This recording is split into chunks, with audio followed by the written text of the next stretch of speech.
Dear students, हम लोग निम्न जाति आंदोलन का पूर्व में एक क्लास कर चुके हैं, जिसमें हम लोगों ने देखा था कि निम्न जाति आंदोलन भारत में जो हुआ वो हमारे देश के जो जातीय संरचना था, उस जातीय संरचना में अंग्रेजों द्वारा एक नीति के तहत छेड़छाड़ किया गया और जिसका परिणाम था कि 19वीं और 20वीं शताब्दी में हमारे देश में निम्न जाति का आंदोलन हुआ।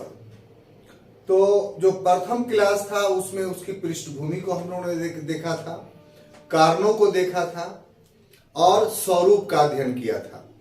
अब बजाते तौर पे आज के क्लास से हम लोग कौन कौन से लो कास्ट मूवमेंट होते हैं, कौन कौन से निम्न जाति आंदोलन होते हैं, उसका अध्ययन करने जा रहे हैं।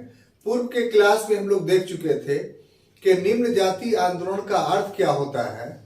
तो उस क्रम में हम लोगों ने देखा था कि 3 प्रकार की जातियां या प्रजातीय व्यवस्था हमारे देश में पाई जाती है, एक अनुसूचित जनजाति की, एक अनुसूचित जाति की और एक पिछड़ा वर्ग का।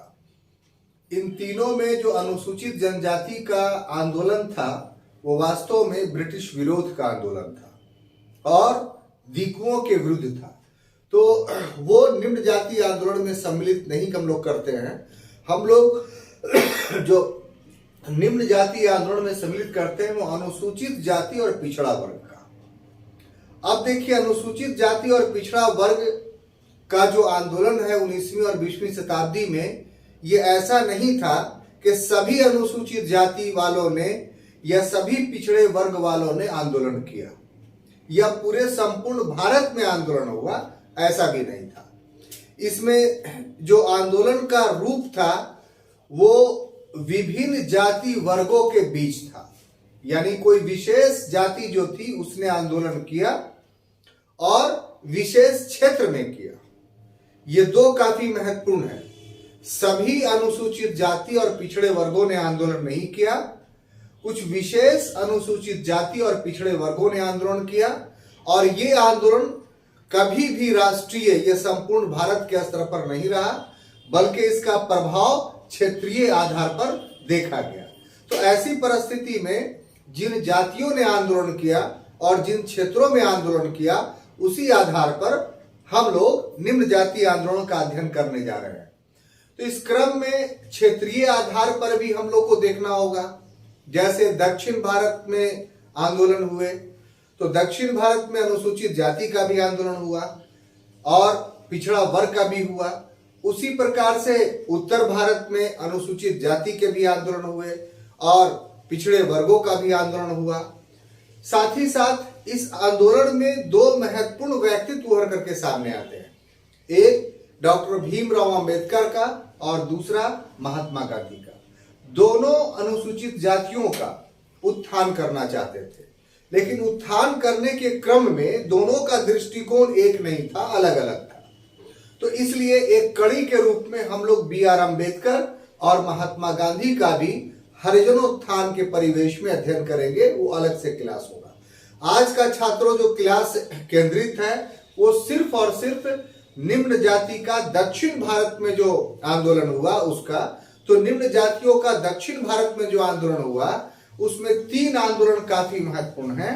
एक इझावा आंदोलन था और दूसरा तमिलनाडु का नादर आंदोलन था और तीसरा आत्मसम्मान आंदोलन था।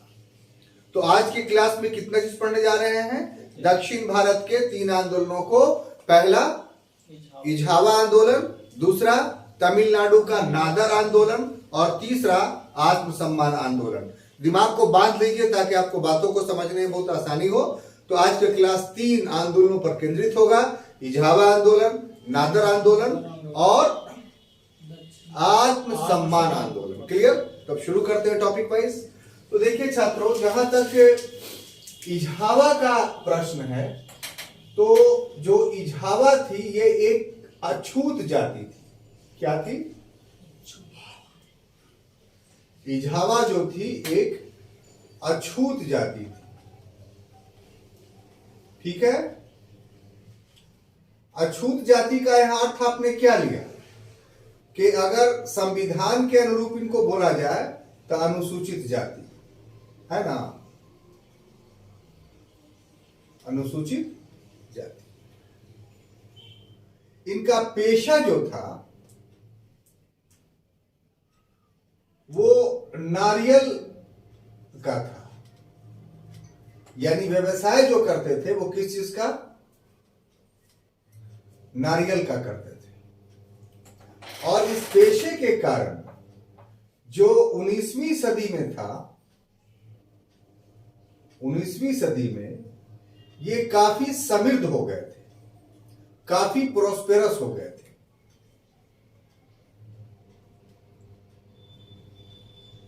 ठीक है।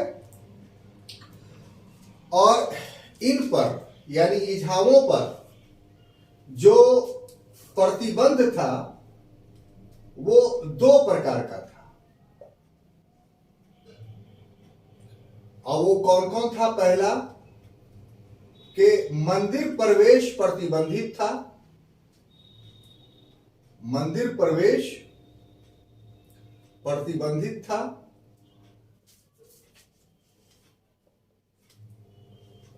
और दूसरा जो था कि सड़कों का प्रयोग ये नहीं कर सकते थे।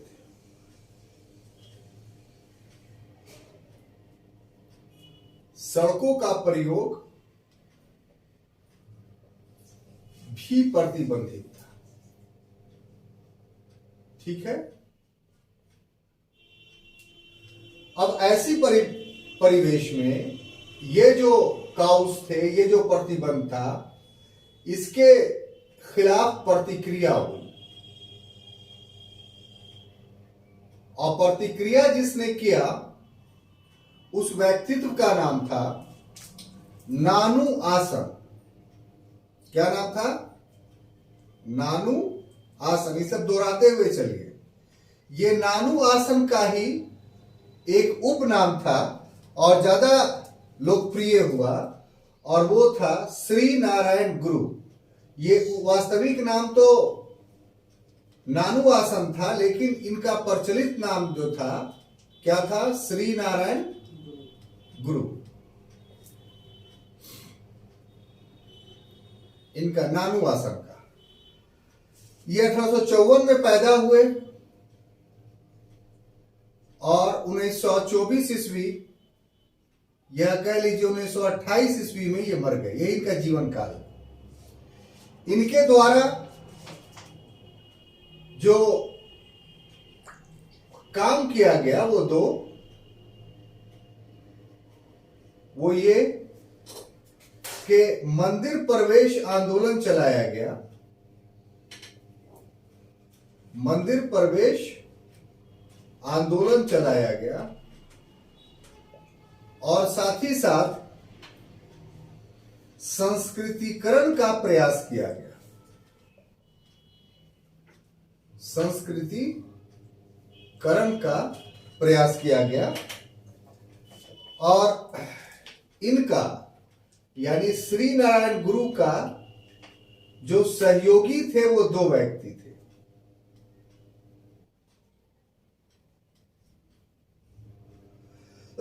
इनमें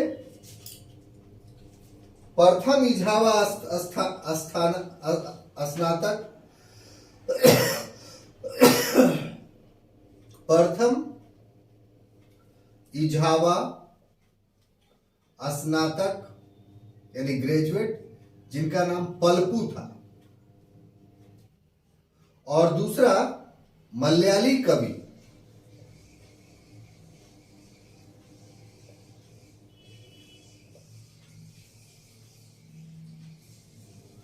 इनका नाम के कुमार आशान था। क्या नाम था? दोहराइए। के कुमार आशान। ठीक है ना? यही सब नाम ऑब्जेक्टिवली मिल करके इन सहयोगियों के साथ मिलकर क्या किया श्री गुरु नारायण ने? तो इन्होंने एक संस्था बनाई जिसका नाम था श्री नारायण गुरु धर्म परिपालन योगम। श्री नारायण गुरु धर्म परिपालन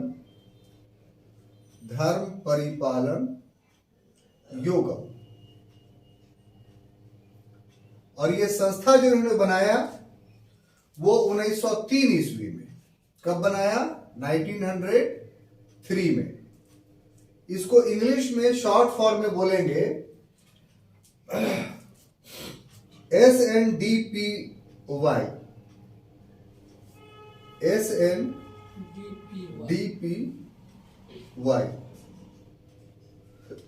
अब देखिए आगे की जो घटनाएं हैं उसको पहले लिख देते हैं, तब समझाते हैं आपको कि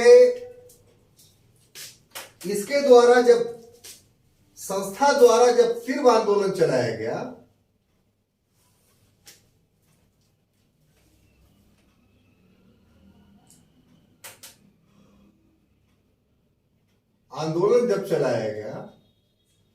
इसके वजह से जातीय दंगे भी हुए।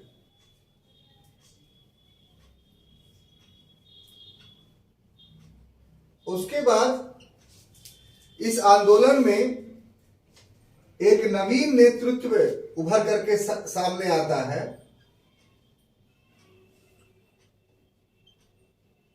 और इस नवीन नेतृत्व का नाम था टीके माधवन। क्या नाम था? टीके माधवन। इन्होंने इस आंदोलन में गांधीवादी रणनीति अपनाई, यानी गांधीवादी विचार का प्रसार किया। ठीक है। अब जब गांधीवादी विचार का प्रसार किया तो इसका विरोध भी होगा। जिन लोगों ने विरोध किया इसका, उसमें दो व्यक्ति के नाम काफी महत्वपूर्ण था। और उस व्यक्ति का नाम था के अयप्पन और सी केशवन। के अयप्पन और सी केशवन।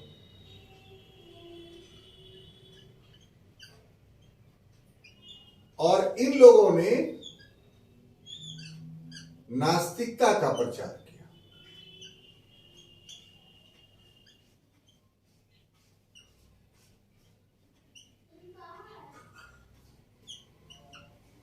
तो देखिए ये जो इजावा आंदोलन है, मैंने शुरू में ही आपको बताया, थोड़ा इसको दो एंगल से पढ़िए। एक तो बीपीएससी में अब ऑब्जेक्टिव क्वेश्चंस कर दिया है, तो ठीक है, वो 30% ही लाना है, अलग बात है।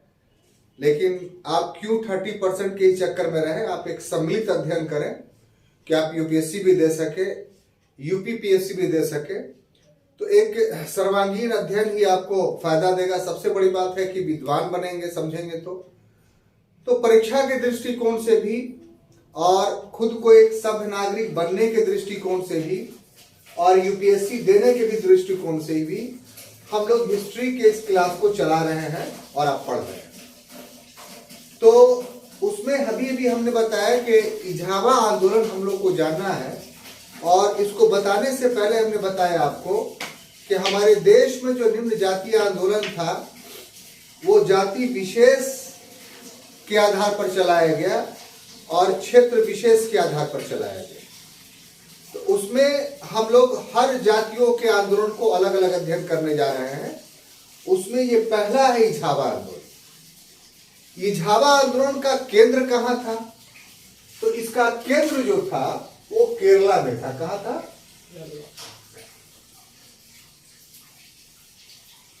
केरल में। ठीक है।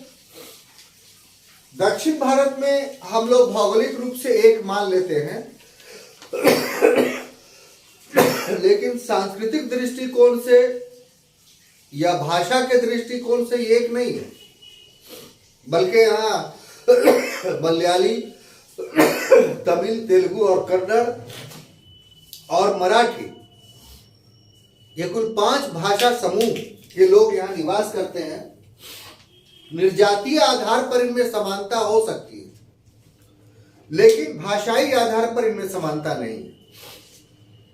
और भाषाई आधार पर इनकी संस्कृति भी अलग है। ऐसे परिवेश में जो केरल था, वहां एक जाति रहती थी, जो जाति कौन थी? इझावा। अब इझावा जो थी ये पिछड़ी जाति नहीं थी, ये अनुसूचित जाति थी। हमने पूर्व में ही बताया कि अनुसूचित जाति का अर्थ क्या हुआ कि जिसके साथ छुआछूत का, अनटचेबिलिटी का व्यवहार किया जाता हो, यानी समाज अस्पृश्यता का व्यवहार जिसके साथ करता हो, वो जाति अनुसूचित जाति कहलाती है, या उसको हम लोग ठेठ भाषा में कहें तो अछूत जाति कहा जाता है। तो इझावा एक अछूत जाति थी, एक अनुसूचित जाति थी। और इसका पेशा क्या था? तो नारियल के पेड़ से नारियल तोड़ना। ठीक है। अब देखिए, जिस समय पेशा रहा होगा उस समय इसकी स्थिति काफी निम्न थी, लेकिन 19वीं शताब्दी में नारियल का बहुउपयोगी प्रयोग होने लगा। पहले नारियल स्थानीय आधार पर खाद्य पदार्थ, वस्तु के रूप में प्रयोग किया जाता था, लेकिन अब इसका दूसरे जगहों पे निर्यात किया जाने लगा। नए नए प्रकार के इससे उत्पाद बनाए जाने लगे। परिणाम स्वरूप इन इझावाओं में काफी समृद्धि आ गई 19वीं शताब्दी में, यानी ये पैसे वाले बन गए। यहां पर एक बात ध्यान देने वाला तथ्य ये है कि हमारे देश में उन्हीं जातियों ने आंदोलन किया जिन जातियों की आर्थिक स्थिति अच्छी रही। जिन जातियों की आर्थिक स्थिति अच्छी नहीं रही, उन्होंने आंदोलन नहीं किया। तो इससे इतिहास से एक दर्शन ये होता है कि यदि आपको अपने सामाजिक स्तर को ऊंचा उठाना है तो आपको आर्थिक दृष्टिकोण से मजबूत होना होगा। यदि आप आर्थिक दृष्टिकोण से मजबूत नहीं होते हैं तो आपका सामाजिक स्तर कभी भी ऊंचा नहीं उठ सकता है। ये सभी आंदोलनों में इस तरह के ऐतिहासिक तत्व उभर करके सामने आए हैं। अब देखिए कि ये क्यों आंदोलन किए, प्रश्न ये उठता है। तो आंदोलन किया दो वजहों से। एक थे तो ये हिंदू, लेकिन इनको मंदिर में प्रवेश नहीं दिया जाता था। क्यों? क्योंकि इससे मंदिर अपवित्र हो जाएगा। यही नहीं, बल्कि सड़कों पर जो मुख्य सड़कें होती थी जिसमें सामान्य लोग चला करते थे, उन सड़कों का ये प्रयोग नहीं कर सकते थे। ये कच्ची स्थानों पे जा सकते थे। जो गांव का या शहर का जो मुख्य सड़क था, उस मुख्य सड़क का प्रयोग ये नहीं कर सकते थे। तो ये एक प्रकार का, ये दोनों जो चीजें थी वो इनके ऊपर निर्योग्यता लाद दी गई। धर्म के बिना आदमी नहीं रह सकता है। और जिस वर्ग में ये पैदा हुए थे, उस वर्ग में इन्होंने मूर्ति पूजा को धार्मिक उपासना का एक साधन के रूप में स्वीकार किया, लेकिन मूर्ति पूजा करने की अनुमति इन्हें मंदिर में नहीं थी। सड़कों का इस्तेमाल ये नहीं कर सकते थे। तो जब तक ये संपन्न नहीं बने थे तब तक ये सहते रहे। संपन्नता 19वीं शताब्दी में जैसे ही आई तो इसका प्रतिक्रिया हुआ। कोई भी आंदोलन के लिए नेता का होना जरूरी है। नेता विहीन कोई आंदोलन नहीं हो सकता है, उसको भीड़ कहा जाता है। तो एक नेता उभरा जिनका नाम नानू आसन था। क्या नाम था? नानू आसन। 3 बार बोलिए, क्या नाम था? नानू आसन। क्या नाम था? नानू आसन। लेकिन ये प्रचलित हो गए दूसरे नाम से, और जिस नाम से प्रचलित हुए वो नाम क्या था? श्री नारायण गुरु। श्री नारायण गुरु। श्री नारायण गुरु। और ये 1854 में पैदा हुए, 1928 में मृत्यु हुई। अपने जीवन काल में इन्होंने जो काम किया वो 2 काम किया। पहला काम कि मंदिर प्रवेश के लिए आंदोलन चलाया। धर्म को नहीं छोड़ा इन्होंने। कहा कि हम मंदिर में प्रवेश करना हमारा अधिकार है, क्योंकि हम भी हिंदू हैं। और दूसरा ये किया कि संस्कृतिकरण का प्रोसेस चलाया, कल्चरलाइजेशन का प्रोसेस चलाया।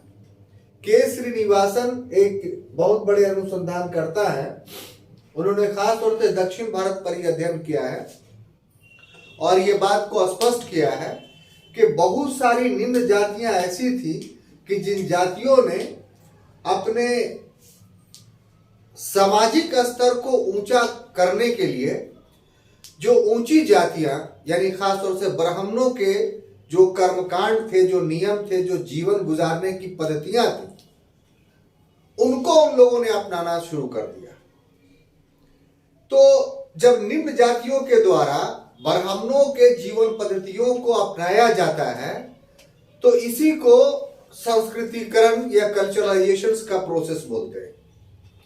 तो श्री नारायण गुरु ने अपने लोगों के बीच जो चीज दूसरी काम की वो ये कि उनका संस्कृतिकरण किया, कल्चरलाइजेशन किया, अर्थात उन्होंने ये समझाया कि तुम ब्राह्मणों के कृत्य को नहीं करते हो, इसीलिए तुम्हारे साथ अछूत का व्यवहार किया जाता है। इसीलिए जब ब्राह्मणों का कृत्य करने लगोगे तो तुम्हारे साथ अछूत का व्यवहार नहीं किया जाएगा, और फिर ब्राह्मण जो काम नहीं करते हैं वो हम लोग भी नहीं करेंगे। तो इस तरीके से हम भी उच्च श्रेणी में शामिल हो जाएंगे। तो ये जब हुआ, यानी मंदिर प्रवेश के लिए आंदोलन चलाया और संस्कृतिकरण करने की प्रक्रिया आरंभ की, तो आरंभ में उन्होंने अकेले ही शुरू किया, लेकिन 1902-3 ईस्वी तक आते आते उनके 2 सहयोगी मिल गए। प्रथम सहयोगी उस क्षेत्र का, यानी केरला का मलयाली क्षेत्र का पहला स्नातक था जिसका नाम था पल्पू। क्या नाम था? पल्पू। और दूसरा एक मलयाली कवि जिसका नाम के कुमार आशान था। क्या था? के कुमार आशान। इन तीनों ने मिलकर के, यानी श्री नारायण गुरु, पल्पू और के कुमार आशान ने मिलकर के एक संगठन बनाया। उस संगठन का नाम रखा श्री नारायण धर्म परिपालन योगम। और ये संगठन कब बना? तो 1903 में बना, नहीं 6 में नहीं, 1903 में, सॉरी ये मिल गया है, अब हो गया 3 में। इसको SNDPY के नाम से जाना जाता है, श्री नारायण गुरु धर्म परिपालन योगम।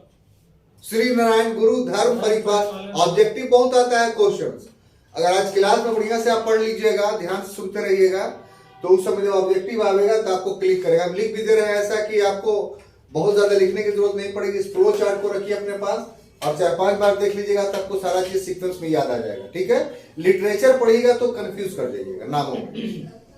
पहला नाम श्री नानू आसन, यही जाने जाते हैं क्या? श्री नारायण गुरु। आगे कौन मिले? तो पल्पू और के कुमार। इन्होंने क्या बनाया? तीनों ने मिलकर के श्री नारायण गुरु धर्म परिपालन योग। अब जब 1903 में इन्होंने बना लिया, तब क्या हुआ साहब कि तीव्र आंदोलन चला, तो संगठन बन गया। अब आंदोलन चला तो जो वहां की उच्च जातियां थी, नंबूद्रिपाद और नायर, 2 उच्च जातियां थी। कौन कौन? नंबूद्रिपाद, नंबूद्रिपादी जाति थी और नायर। इन लोगों के बीच टसल हो गया और जातीय दंगे होने लगे और एक कंटिन्यूअस चला 3 के बाद। उसके बाद जब राष्ट्रीय आंदोलन शुरू हुआ और गांधी जी का पदार्पण हुआ, तो गांधी जी के विचारधारा से प्रभावित एक केरला के मलयाली व्यक्ति थे जिनका नाम टीके माधवन था। क्या था? टीके माधवन। तो इन टीके माधवन ने प्रवेश किया किसमें? श्री नारायण धर्म परिपालन योगम में। और जब इनका प्रवेश यह हुआ तो यहां इन्होंने गांधीवादी दर्शन का प्रचार करना शुरू किया। यानी SNDPY में 1920 से लेकर के 30 ईस्वी तक किसका प्रभाव रहा? गांधीवादी विचारधारा का। लेकिन फिर भी इसके तीव्र प्रतिक्रिया हुई इस संगठन में, और श्री नारायण गुरु तो मर गए थे। अब 2 और इझावा नेता पैदा हुए जिनका नाम था के अयप्पन और सी केशवन। क्या नाम था? के अयप्पन और सी केशवन। अब देखिए छात्रों, इनके आने से श्री नारायण गुरु धर्म परिपालन योगम जो संगठन था उसका पूरा स्वरूप ही चेंज कर गया, या कह लीजिए कि इझावा आंदोलन का स्वरूप ही चेंज कर गया। और इस पर हमें बहुत संजीदगी से गौर करने की जरूरत है। यहां पर जो इझावा में परिवर्तन होता है वो क्या कि ये जो लीडरशिप थे के अयप्पन और सी केशवन, ये विचारधारा के हिसाब से साम्यवादी थे। क्या थे? साम्यवादी यानी कम्युनिस्ट। आपको पूर्व में ही पढ़ा चुके हैं कि साम्यवाद या कम्युनिज्म एक ऐसी विचारधारा है जो विचारधारा धर्म को नहीं मानता है। इस विचारधारा का उदय कार्ल मार्क्स के द्वारा किया गया। और कार्ल मार्क्स का धर्म के परिवेश में क्या दृष्टिकोण था? तो कार्ल मार्क्स खुल्लम खुल्ला अपने दास कैपिटल में इस बात को कहता है कि धर्म एक अफीम की पुड़िया है जिसे खाकर लोग बदमस्त हो जाते हैं और प्रगति के पथ पर से हट जाते हैं, इसलिए ऐसे धर्म को नष्ट कर दो। तो जो भी व्यक्ति कम्युनिस्ट होगा, चाहे पूर्व में किसी धर्म को मानता हो, कम्युनिस्ट होने के बाद वो एक प्रकार से नास्तिक हो जाता है। तो जैसे ही इझावा आंदोलन में के अयप्पन या सी केशवन का पदार्पण होता है, ठीक है, तो इसका अर्थ हुआ कि साम्यवाद का प्रवेश हुआ इस संस्था में। देखिए, पहले श्रीनारायण गुरु क्या किया कि हम मंदिर में जाएंगे, धर्म को छोड़ा नहीं, जाति को नहीं छोड़ा, बल्कि बोला कि अपनी जाति को हम ऊंचा उठाएंगे। लेकिन ये सब करने से कुछ नहीं हुआ। तो एक विचारधारा पनपी इस संगठन में, SNDPY में, कि इतने लंबे संघर्ष के बाद जब हमें मंदिर प्रवेश का अधिकार नहीं मिल रहा है, या जब सड़कों का प्रयोग करने का अधिकार नहीं मिल रहा है, या हमें अपने स्थिति से उच्च उठने का अधिकार नहीं मिल रहा है, संस्कृतिकरण का अधिकार नहीं मिल रहा है, तो इसका अर्थ यह हुआ कि ये एक सोची समझी साजिश है और हम जितना भी प्रयास कर ले उस स्तर तक नहीं पहुंच सकते हैं। तो इसका अर्थ यह हुआ कि जिस धर्म को हम मान रहे हैं वो धर्म ही हमारा असल शोषक है, इसीलिए हम धर्म मानेंगे ही नहीं। तो इस विचारधारा को फैलाया किसने केरला में? तो के अयप्पन और सी केशवन ने। और इस तरीके से इझावाओं के अंदर जो है नास्तिकता का प्रचार हो गया। अब देखिए कि केरल पूरी तरीके से उच्च जाति और निम्न जाति के युद्धों में व्यस्त हो गया। ऐसी परिस्थिति में वहां एक नए नेतृत्व का उदय होता है और उस नए नेतृत्व का नाम था नंबूद्रिपाद। टाइटल हम बोल रहे हैं, आगे वाला नाम उनका भूल रहे हैं। और वो भी एक साम्यवादी नेता थे, कम्युनिस्ट थे। तो कम्युनिस्ट तो धर्म को मानता ही नहीं है और थे फॉरवर्ड वो। तो इस तरीके से बैकवर्डों और फॉरवर्डों के बीच में जो दूरियां थी वो नंबूद्रिपाद के केरला के राजनीति में प्रवेश करने के कारण समाप्त हो गई, क्योंकि दोनों पक्ष एक तरीके से नास्तिकता का जो है वो समर्थक वर्ग बन गया। और इस तरीके से जो दोनों में संघर्ष था वो संघर्ष खत्म हुआ और फिर केरल एक नए और विकसित राज्य के रूप में वहां उभरने में सफल रहा। तो ये पूरा विवरण है इझावा आंदोलन का। अब ये आपका दायित्व है कि इसे किस दृष्टिकोण से देखते हैं, ये क्या समझते हैं। इसका विश्लेषण करने का आपको पूरा अधिकार है। इतिहास में तथ्यों का जो है वो एक बहुत महत्वपूर्ण स्थान है। तथ्य मैंने आपको पूरा पूरा बता दिया। अब देखिए छात्रों, दूसरा टॉपिक जो हम लेने जा रहे हैं आज के क्लास में वह है तमिलनाडु का नादर आंदोलन। तमिलनाडु का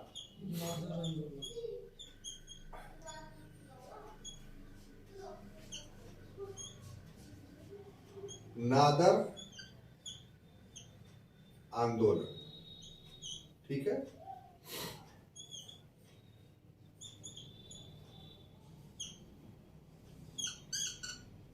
देखिए, जहां तक तमिलनाडु का नादर आंदोलन का प्रश्न है तो इसमें कुछ तथ्य अवलोकनीय है। जैसे नादर थे कौन? तो ये भी एक अछूत जाति थी, ये भी एक अछूत जाति थी। पेशा इनका क्या था? तो ये ताड़ी निकालने का काम करते थे। जैसे हम लोग क्या पासी बोलते हैं ना, आप मान लीजिए कि वही जो है वो उसको वहां नादर बोला जाता था, और ये एक दूसरे नाम से भी जाने जाते थे नादर, और इसको हम लोग बोलते थे शन्नान। क्या बोलते थे? शन्नान। ये इसका दूसरा नाम था।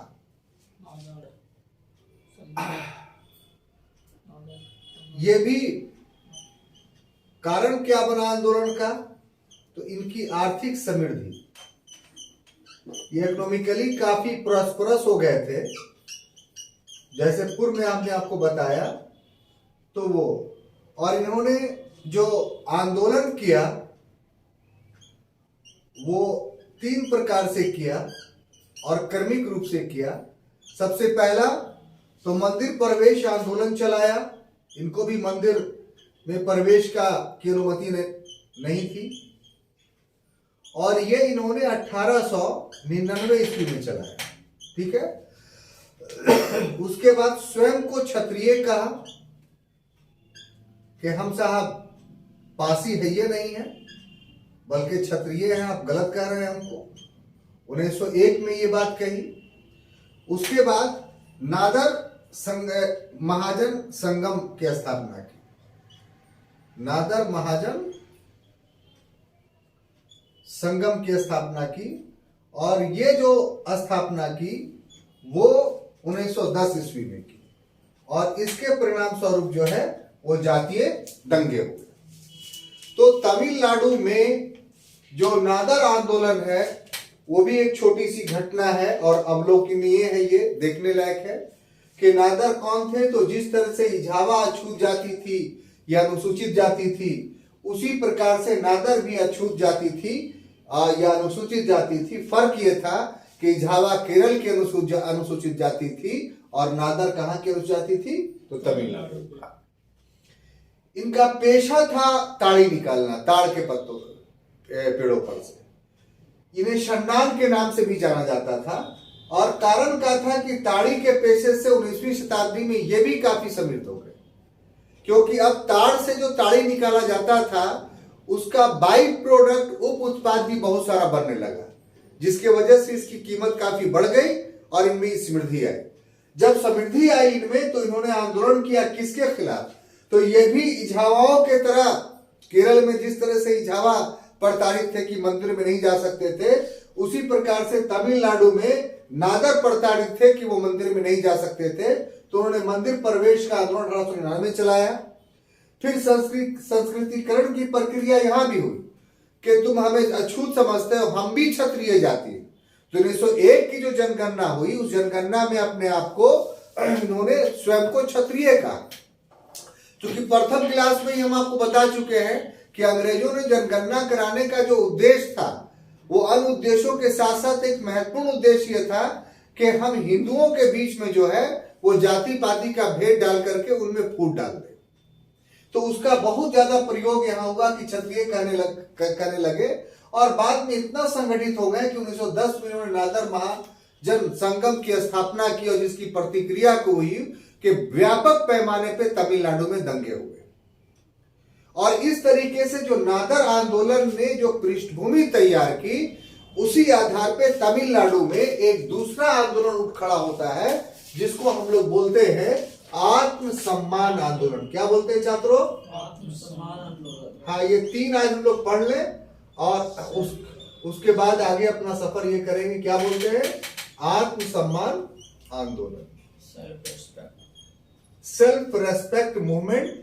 ऑब्जेक्टिवली भी काफी क्वेश्चन आता है, अगर यूपीएससी देंगे तो उसमें भी आपको बहुत काम आएगा, जीएस में भी काम आ सकता है, क्योंकि जीएस आपका अभी समाप्त नहीं हुआ है, बल्कि जीएस में इस तरह के 67 के जो जीएस फर्स्ट पेपर जो आया है, तो पहले जो आया करता था उसमें बिहार को फोकस करके क्वेश्चन पूछे जाते थे।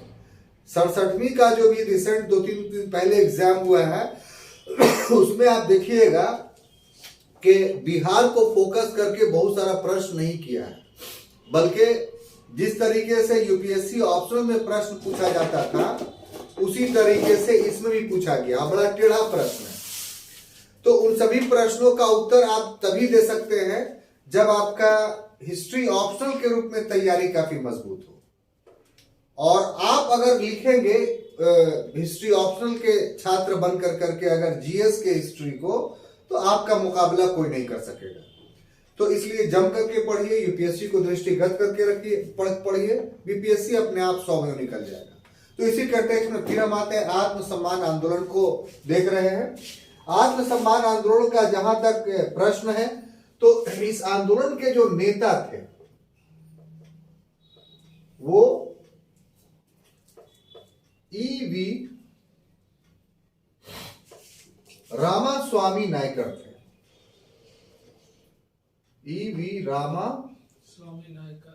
स्वामी नायकर थे। इन्हें पेरियार के नाम से भी जाना जाता था। क्या चीज? पेरियार, जिसका अर्थ होता था महान नेता। ठीक है,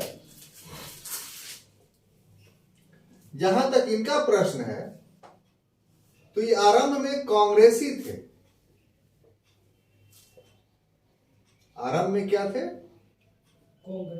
कांग्रेसी थे, यानी कांग्रेस पार्टी में थे। और कांग्रेसी होने के नाते इन्होंने असहयोग आंदोलन में बढ़ चढ़ करके भाग लिया था। गांधी जी ने जो असहयोग आंदोलन चलाया था, उस आंदोलन में क्या किया था? हाँ, भाग लिया था।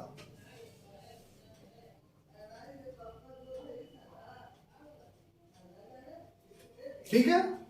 अब उसके बाद 1925 ईस्वी में क्या किया इन्होंने कि कांग्रेस छोड़ दिया। क्या किया छात्रों? कांग्रेस छोड़ दिया। और छोड़ने के बाद क्या किया? तो एक नया आंदोलन चलाया जिसका नाम था स्वयं मर्यादे। स्वयं मर्यादे, ये तमिल शब्द है। मर्यादे आंदोलन चलाया, और ये आंदोलन ही को हिंदी में हम लोग बोलते हैं क्या? आत्मसम्मान आंदोलन। क्या बोलते हैं?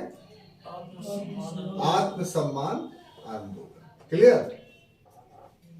अब देखिए कि 1926 में ये जस्टिस पार्टी में शामिल हो जाते हैं। किसमें?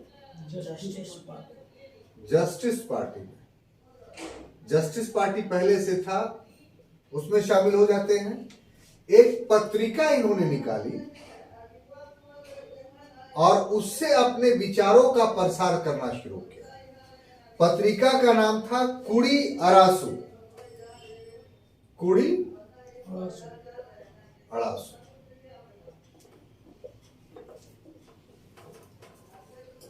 और इसमें जो उनके विचार थे, इस पत्रिका में जिन विचारों का उन्होंने प्रसार किया, या जो उनका थॉट था, उसमें ब्राह्मण विरोधी वो थे।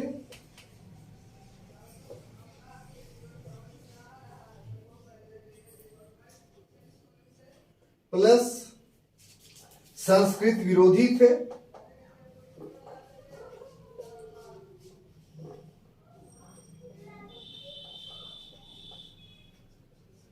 प्लस आर्य विरोधी थे।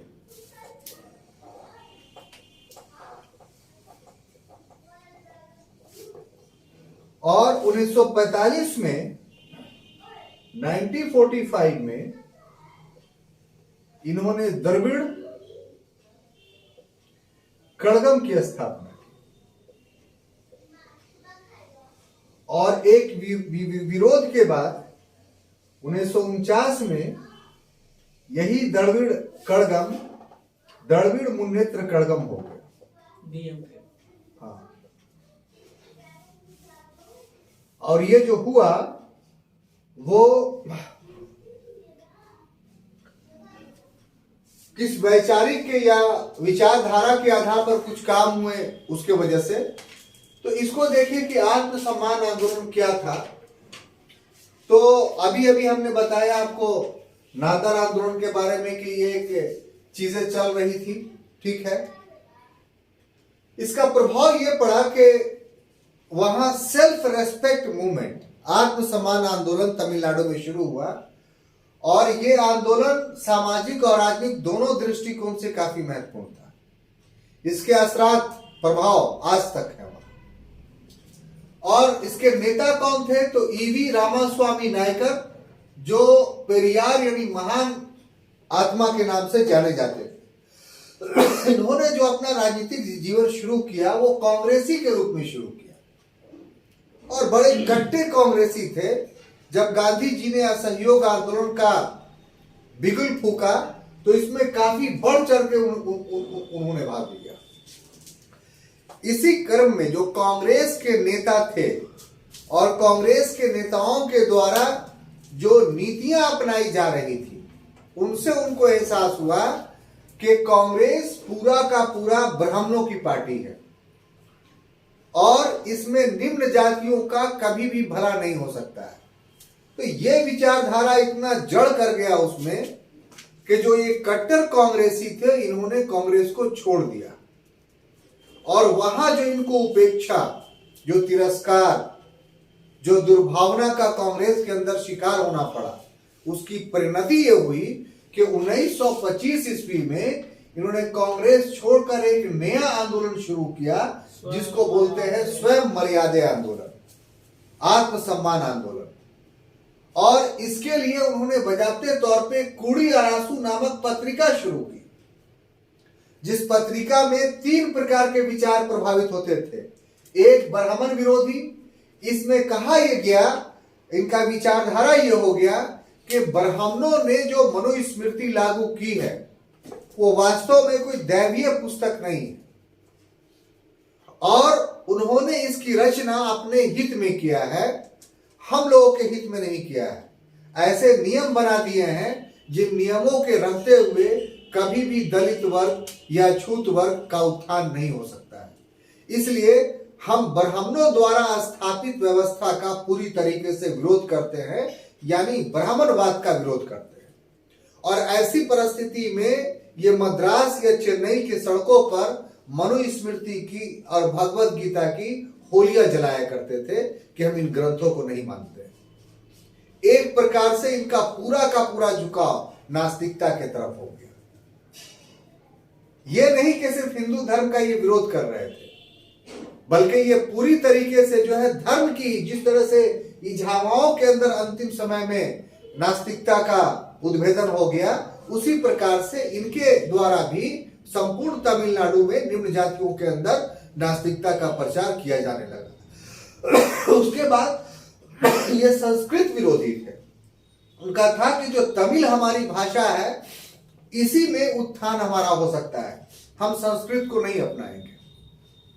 और ये हिंदी विरोधी और संस्कृत विरोधी इतना तीव्र आंदोलन इन्होंने, यह मानसिकता कह लीजिए बना दी कि आज भी आप तमिलनाडु में जाइएगा तो कहीं भी आपको हिंदी बोर्ड नहीं मिलेगा। जो आज ये प्रश्न आप हमसे करते हैं कि सर सिर्फ 10 ही साल के लिए हिंदी को राजभाषा बनाया गया था और कहा गया था कि 10 वर्षों के बाद राष्ट्रभाषा बना दिया जाएगा, तो आज तक क्यों नहीं बना? हिंदी राष्ट्रभाषा क्यों नहीं बनी? क्या हमारे नेताओं ने प्रयास नहीं किए? जरूर प्रयास हुआ था 1966 में इसके बारे में। जैसे ही हिंदी को राजभाषा से राष्ट्रभाषा बनाने की कोशिश हुई, दक्षिण भारत में तीव्र आंदोलन शुरू हो गया। तो इसलिए त्रिभाषा फॉर्मूला हमारी सरकार ने अपनाई और वर्तमान समय हमारे देश में यही फॉर्मूला लागू है। तो ये जो अभी के हिंदी को हम राष्ट्रभाषा नहीं बना पा रहे हैं, इसकी जड़ में मूल कारण यह है कि दक्षिण भारतीय या भाषा भाषी क्षेत्रों में एक संस्कृत विरोधी आंदोलन चला आजादी के समय में, और वो विचारधारा आज भी कायम है। यही नहीं, इनका कहना था कि आज लोग बाहर से आकर के यहां बस गए, असल में द्रविड़स्तान है, द्रविड़ों की भूमि है ये। और आर्यों को जो संख्या में सिर्फ 2% है, संपूर्ण प्रशासनिक पदों पर इन्होंने कब्जा कर रखा है, इसलिए हम लोग अलग द्रविड़स्तान की मांग करते हैं। तो अलग दड़विस्तान की मांग करने के लिए जो श्री रामास्वामी नायकर थे या पेरियार थे, उन्होंने 1945 में द्रविड़ कड़गम की स्थापना की। जब ये आंदोलन चला रहे थे तो उस समय स्त्रियों के उत्थान की भी बात इन्होंने की, लेकिन अगले वर्ष ही यानी 3 वर्ष 4 वर्ष बाद 1949 में ये 70 वर्ष के हो चुके थे और 20 वर्ष की लड़की से शादी कर ली। अब ये जैसे ही शादी किया तो उसके बाद फूट पड़ गई द्रविड़ कड़गम में और एक नया दल बन गया द्रविड़ मुन्नेत्र कड़गम। तो जब पेरियार मर गए तो द्रविड़ कड़गम खत्म हो गया, अब रह गया द्रविड़ मुन्नेत्र कड़गम। तो ये उस समय से लेके 62 तक इसने अलग देश बनाने की मांग की। 62 में जाके अपनी नीति में परिवर्तन किया और उसके बाद अभी कुछ दिन पहले आप एक व्यक्ति महान नेता की तमिलनाडु की मृत्यु हुई, के करुणाकरन, नाम सुने हो, सॉरी के करुणानिधि। तो वो उस वक्त यंग थे और उन्होंने ही जो है वो अन्ना दुरई इसके नेता थे द्रविड़ मुन्नेत्र कड़गम के। तो अन्ना दुरई के उत्तराधिकारी बने और उसके बाद उन्होंने ब्राह्मणों की एक पार्टी थी वहां के जमींदारों की, उससे तालमेल कर करके कांग्रेस के विरुद्ध जो है वो सत्ता में आई और अलग तमिलनाडु के एक देश बनाने की मांग को उन्होंने छोड़ दिया। और इस तरीके से 62 के बाद से लगातार वहां द्रविड़ मुन्नेत्र कड़गम का ही शासन रहा, बीच बीच में कांग्रेस का आता रहा। तो इस प्रकार से जो पेरियार ने जो आंदोलन चलाया था वो आंदोलन किसी न किसी रूप में आज भी तमिलनाडु में जिंदा है। तो आज की क्लास में छात्रों इतना ही। अगले क्लास में हम लोग मिलेंगे तो निम्न जातीय आंदोलन का जो दूसरा खंड है उसका हम लोग अध्ययन करेंगे। ये जो है आपका तीसरा खंड का अध्ययन करेंगे। ये आपका दूसरा खंड था जो दक्षिण भारत से पर केंद्रित था। Thank you.